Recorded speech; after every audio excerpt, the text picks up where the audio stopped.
Erev Tov Rabotai, we are continuing with our Mishna Yomi, Masechet, Eduyot. We are up to Perek Gimel, Mishnah Daled.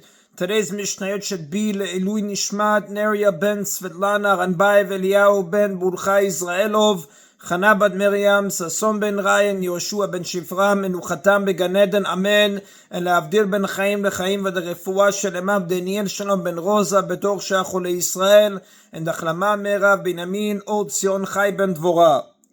The following Mishnah cites two more disputes between Rabbi Dosa and the sages regarding the laws of Tumah.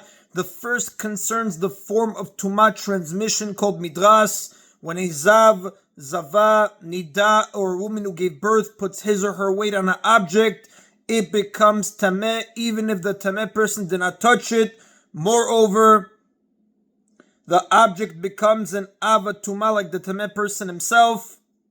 However, this form of transmission does not work unless the object was made to support a person, for example, a chair or pillow. The Tanaim discuss whether a certain type of mat is subject to this type of Tumah transmission. Kol hachotzalot me'ot memet, all rush mats. Now the Mishnah refers to a mat made with a type of reed known as gemi, or something similar. The mat also has a raised rim around it. All rush mats can become tameh with corpse tumah. Only people, utensils, food, and drink can become tameh. The mat discussed here is considered a utensil because its raised rim allows it to be used to hold and carry things. Wooden objects, a category that includes rush mats, are not defined as utensils unless they have some sort of cavity or indentation in which things can be contained. Although the Mishnah mentions only a corpse, the mat can become tameh from other sources as well. So again, all rush mats can become tameh with corpse tumah, but they cannot become tameh through midras because they are not usually designated for lying or sitting. Divrei Rabbi Dosa, these are the words of Rabbi Dosa, v'chachamim omrim, but the sages say midras, they can become tameh even through midras because occasionally people do lie or sit on them and designate them for that purpose. The next dispute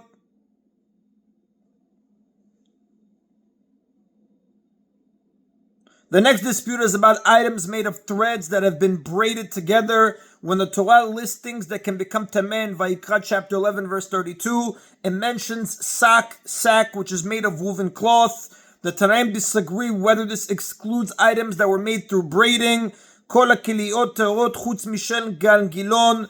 All braided items are tahor, meaning they cannot become tameh except belts. Divrei Rabbi Dosa, these are the words of Rabbi Dosa. According to Rabbi Dosa, since the Torah specifies a woven article, it excludes braided ones. Nevertheless, a braided belt can become tameh because a belt is an ornament, and ornaments can acquire tumah regardless of how they were made. But the sages say, kulam tmeot chutz mishel tzamarim. All braided items can become tameh except for the braided ropes of wool dealers. Wool dealers would braid thread into ropes and use them to tie their bundles of wool. According to the sages, braided items are the same as woven cloth because the process of braiding is similar to that of weaving. Braiding thread is like weaving thread because both methods involve passing one thread over and under another thread. The difference is that braiding is done by hand while weaving is done with an instrument, a loom. The sages hold that since the braiding is similar to weaving, cloth made from braided thread can be considered woven. A wool dealer's rope, however, cannot become tameh because it is braided loosely. Wool dealers would use braided cords to suspend the pans of the balance in which they weighed the wool. The braiding of these cords was loose so that the dealer could adjust the length to fit the load of wool being weighed. Because the cords were braided loosely, even the sages do not consider them woven.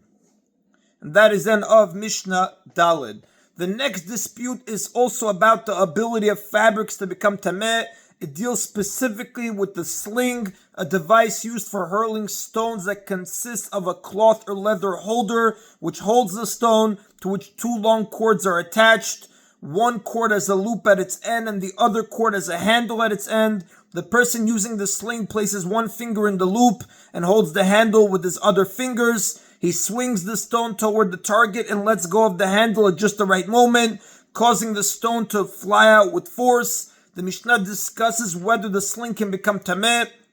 Hakela shebet kibur shela arug tme'ah. A sling whose holder is made of woven cloth can become tameh according to all opinions.